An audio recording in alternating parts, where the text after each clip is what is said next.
अस्सलामु अलैकुम वरहमतुल्लाहि वबरकातुहू। अज़्ज़ान मिल्लत इस्लामिया, आप तमाम उम्मती को अबू फैसल की तरफ से सलाम अर्ज़ है। घर में बड़ी पर्दानशीन इज़्ज़तदार माँ और बहनों को अबू फैसल की तरफ से सलाम अर्ज़ है।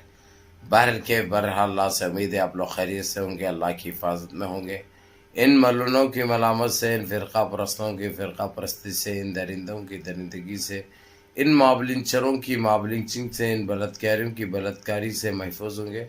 अल्लाह आप लोगों को अपने हफ्ज़ व अमान में रखे, अल्लाह अपनी हिफाजत में रखे, अल्लाह हर आबा से, हर शर से आप लोगों को महफूज रखे।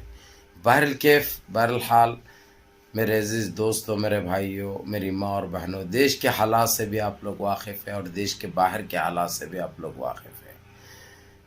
अल्लाह बस यही दुआ करेंगे कि अल्लाह हम मुसलमानों को ख़ास कर अपने हफ्ज़ अमान में रखे, अल्लाह अपनी हिफाजत में रखे, अल्लाह हर आबा से महफूज रखे।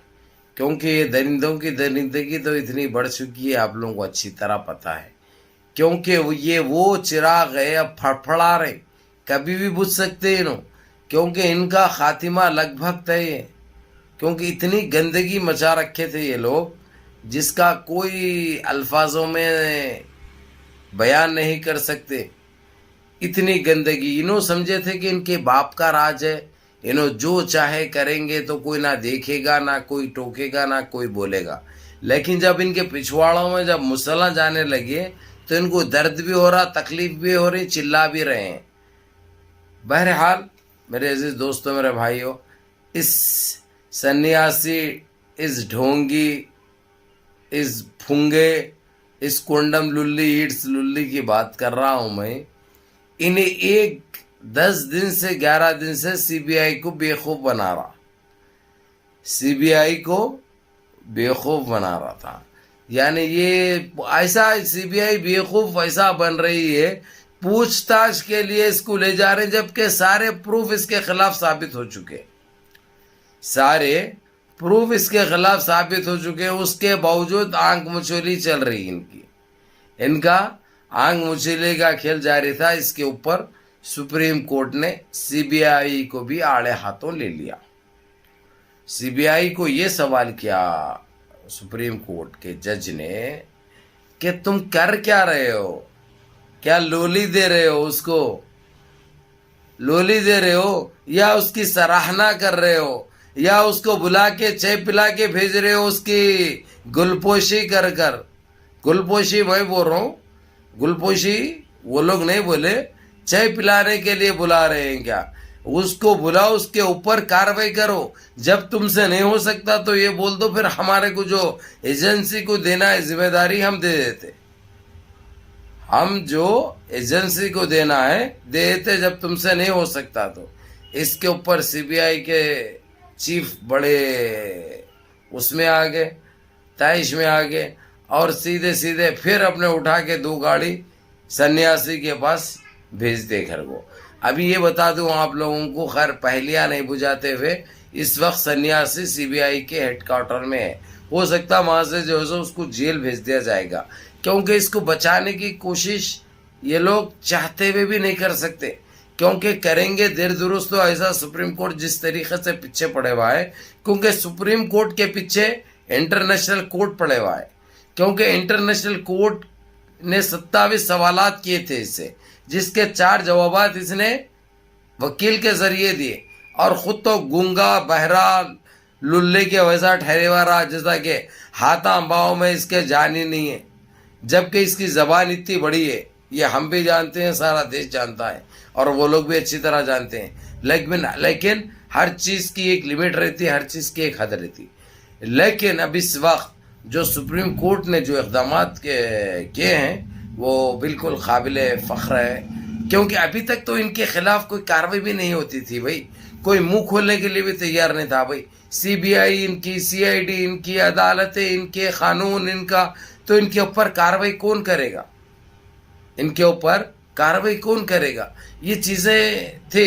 लेकिन अभी जब से इंटरनेशनल कोर्ट इसमें मदाखलत कर रही और इनकी औकात जो इनको दिखा रही, अब इनको सही मानों में इनको पता चल गया कि ये लोग करते क्या है, और ये कौन सी खेत की मूली है, ये सारे चीज़ें इनको मिल गए। तो बहरल केफ मेरे अजीज दोस्तों मेरे भाइयों, अब जिस तरीके से इसको पहली मर्तबा ने, तो ये खुद अपनी गाड़ी में जा रहा था, एक गाड़ी सीबीआई की पीछे रहती थी, एक सामने रहती थी, बीच में पुलिस की गाड़ियाँ रहते थे, और इन्होंने एक बारात के वैसा एक नौशा एक दूल्हे बन के जा रहे थे इन्हों। लेकिन आज पहली मर्तबा सीबीआई ने अपनी गाड़ी में बिठा के इसको ले गए, क्योंकि अब इस वक्त जो प्रेशर है सीबीआई को, वो सुप्रीम कोर्ट के अलावा इंटरनेशनल कोर्ट की भी नज़रें इनके ऊपर है। तो यही कहूँगा मेरे अजीज़ दोस्तों मेरे भाइयों मेरी माँ और बहनों, ये आप लोगों की दुआओं का असर है। जिस तरीके से ये जलालत इनको मिल रही है, ये अलग बात है। इसने कर्नाटक में नहीं गया, हालांकि वहाँ पे इंतखाबात होने वाले, इसको बड़ा चढ़ा कर तैयार करे थे ताकि वहाँ पे किसी तरीके से जहर बर्पा करे, जहर फैलाए और गंदगी मचाए, गंदे बयानात दे। ये चीज़ों को मद्देनज़र रखते हुए सुप्रीम कोर्ट ने पहले ही कह दिया था, अगरचे उधर गया अगरचे तो तेरे पास ये बात करने का भी टाइम नहीं रहेगा, और तेरे को जिस तरीके से चाहे उस तरीके से तेरे ऊपर कार्रवाई होगी। तो इसके मद्देनज़र ये हैबत में आकर वहाँ पे नहीं गया, लेकिन ये सोचा कि इधर बैठने से इसकी जान भी बच जाएगी, और जो इसके साथ जो सुलूक किया जा रहा है, इसके साथ जो ख़वानीन बरत रहे हैं, उसमें कुछ नरमी बढ़ती जाएगी। लेकिन नरमी तो 10-11 दिन से बढ़ते, इसको कोई उठा के ले जाने की किसी में हिम्मत नहीं हो रही थी। ये अपनी मर्ज़ी से जा रहा था, उन लोगों के साथ 1-2-3 घंटे उल्टे सीधे सवालात करके वापस आ रहा था। लेकिन इसने जो परसों जो बोला, अतीक अहमद और उनके भाई के ऊपर जो गोलियाँ चलाई सर में, वो आतंकी आरएसएस के है बोल के वहाँ पे बोले, तो वो बोलने लगा कि ये बजरंग दल के थे। यहाँ पे आके ये बहुत बड़ा फंस गया है।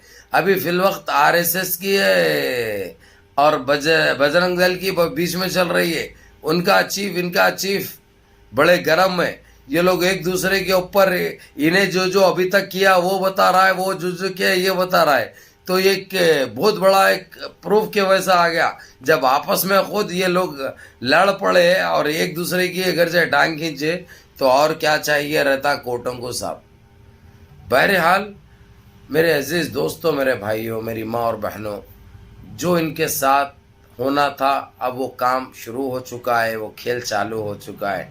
क्योंकि अभी तक खेल भी इनका रहता था, रेफरी भी इनका रहता था, यानी एम्पर भी इन्हों रहते थे, कुछ भी हो रहा फैसला इनके हक में जाता था। अब वो चीज़ ख़त्म हो चुकी है। अब इनकी सही फुट भी रही है, सही इनकी औकात दिखाई जा रही है। इनके जो जो गुनाहें जो पहले करे हैं, उन सारे गुनाहों का हिसाब इनको देना पड़ रहा है। तो खैर 100 बातों की एक बात एक ही कहूँगा, मैं तो बड़ा खुश हूँ भाई, क्योंकि हमारी ख्वाहिश इसको जेल में डाले या ना डाले, इसको सज़ा कुछ भी मिले या ना मिले, लेकिन इसकी औकात तो इसको दिखाई जा रही, इसकी हैसियत तो इसको दिखाई जा रही। ये बहुत बड़ी जीत है हमारी, ये बहुत बड़ी जीत है। अब आप लोग पूछेंगे कि ये कैसे जीत हो सकती है, ये तो जा रहा बच जा रहा। अरे भाई पहले तो जाता भी नहीं था, जब वहां तक जा रहा तो इंसान के दिल में जाते वक्त क्या क्या आता आप लोगों को अच्छी तरह पता है। ये बहुत बड़ी जीत होती मेरे भाई। उसकी जो औकात है, जो औकात दिखाई जा रही, उसकी जो हैसियत है, हैसियत दिखाई जा रही। अब उसको अंदर बुला के काफ़ी पिलाए बिठा के या चाय पिलाए, हमारे को उससे क्या लेना देना। चाहे 1 साल की सज़ा हो या 10 साल की हो या 1 महीने की हो या 1 दिन की हो, हमारे को उससे लेना देना नहीं है। ये जब भी जा रहा 4-5 घंटे अंदर बैठना पड़ा, 4-5 घंटे अंदर बैठना पड़ा, 30-40 सवालात के जवाब देना पड़ा। पहले कौन था पूछने वाला? कोई था पूछने वाला? किसी की हिम्मत होती थी? तो इसलिए इस ढोंगी, इस सन्यासी, इस जोकर, इस बौने के हालात ऐसे पचीदा हो चुके हैं। अब ये मोटा भाई ये जुमला भाई, फेगू भाई, शमलू भाई, चई भाई, ये कौन सा भी भाई इनको नहीं बचा सक रहा, क्योंकि जो भी बचाने के लिए इनकी बात भी करेगा, अब उसके ऊपर भी कार्रवाई भी हो रही, उसकी भी तहकीक चालू हो जाएगी। अब इन्हें भी कितना खा रखा है। ये सारी चीज़ें तो होना तय था, जो हो भी रहे हैं। अल्हम्दुलिल्लाह हम अल्लाह से यही दुआ करेंगे कि अल्लाह इनको नस्ते नाबूद करे, अल्लाह इनको ज़मीन बोस करे, अल्लाह इनको गटरों में बह जाए इन लोग बस। अल्लाह बस इनको गारत कर दे परवरदिगार, और हम मुसलमानों की हिफाजत फरमाए। या अल्लाह मुनज़्ज़म रहिए, मुत्तहिद रहिए, अपनी सफ़ों में इत्तेहाद बरकरार रखें, नमाज़ों की पाबंदी करिए, माँ बाप की खिदमत करिए, और अपने इस भाई को भी हाथ उठ रहा अगर से तो दुआओं में याद रखिए, मत भूलिए। अस्सलामु अलैकुम।